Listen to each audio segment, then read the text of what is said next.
5 दिसंबर को आरबीआई अपनी रिपोर्ट देगी और मुझे लग रहा है कि वो रेट ऑफ इंटरेस्ट फिर घटाएगी। तो अगर रेट ऑफ इंटरेस्ट घटाती है तो विदेशी निवेशकों का मुनाफा तो घट जाएगा हम्म। मार्केट में, जहां जहां भी उन्होंने इन्वेस्ट किया है, क्योंकि जैसे ही आरबीआई अपना रेट घटाएगी सारे बैंक जो है अपना रेट ऑफ इंटरेस्ट को घटाएंगे, जो हम्म। लोन देने की दर है या जिस रेट पर लोन लिया गया वो घटाएंगे। तो हम्म। और दूसरा जो जो राणा जी ने भी बोला कि जो अमेरिकन फेड रिजर्व है वो भी 10 दिसंबर को अपना रेट अनाउंस करने वाला है और हो सकता है कि वो अपना रेट बढ़ा दे। और हम्म। अगर रेट बढ़ाता है तो वैसे ही जितने भी निवेशक हैं उनका रुझान अमेरिकी डॉलर में ज्यादा है, क्योंकि उसकी परचेज ज्यादा हो रही है अमेरिकी डॉलर की। हम्म। दूसरी बात यह है कि आपका शेयर मार्केट पे मुझे लगता है विदेशी निवेशकों का भरोसा ही उठ गया है।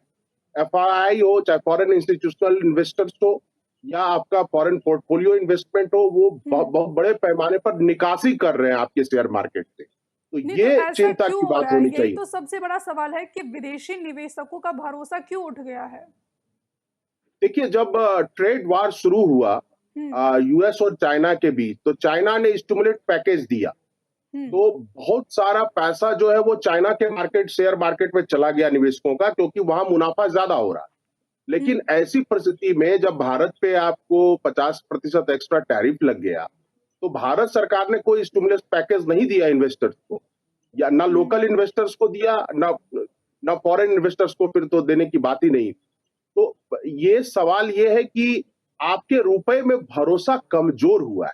तो मैं हम्म। जरूर कहूंगा इस बात की कि जो प्राइम मिनिस्टर ने खुद बोला था, ये प्रासंगिक है इस मामले में कि अगर रुपए की गिर रही है साख, तो वो सरकार की साख गिर रही है। हम्म। अब इसको ठीक है, ठीक ग्लोबल है। अनिश्चितताएं हैं, आप कह सकते हैं कि एक ट्रेड वार भी है एक तरह से हम्म। अमेरिका और भारत के नहीं, बीच, और लेकिन ट्रेड यूरोपियन वार को यूनियन आप खत्म जानते करने हैं। की जी, जिम्मेदारी भी तो सरकार की है ना, कि अमेरिका से कैसे रिश्ते को और मजबूत किया जाए, कि जो हम 50% टैरिफ की मार झेल रहे हैं उसको कैसे कम किया जाए।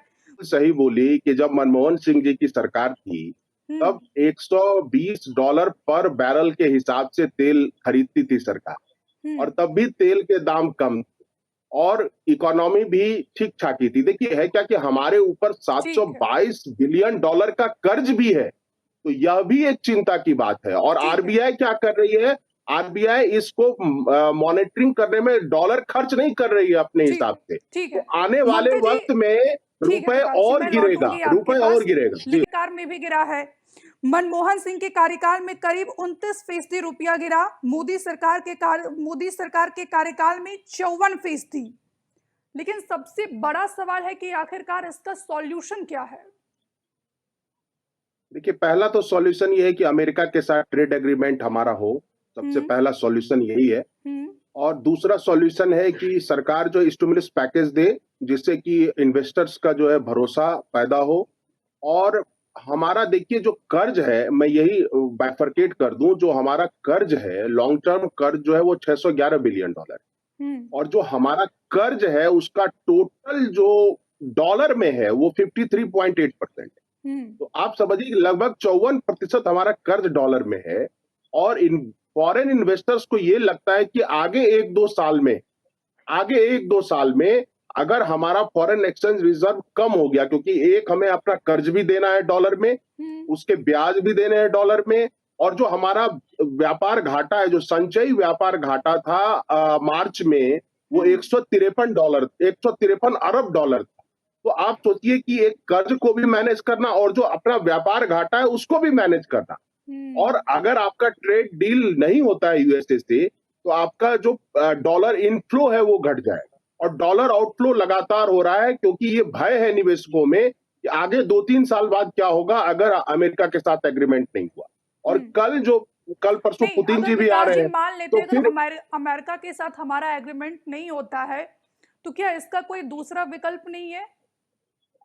हाँ, जैसे एक विकल्प तो खोजा है कि हम्म। ब्रिटेन के साथ हमारा फ्री ट्रेड एग्रीमेंट हुआ है, यूरोपियन यूनियन के साथ ये चल रहा है। लेकिन देखिए, हुआ क्या है कि टाइम्स ऑफ इंडिया का आपने कल देखा होगा कि उसमें जर्मनी के, ब्रिटेन के और फ्रांस के हाई कमिश्नर ने कुछ कमेंट्री की है, कुछ हम्म। बयान दिए हैं, हम्म। और वो रूस को लेकर बयान दिए हैं।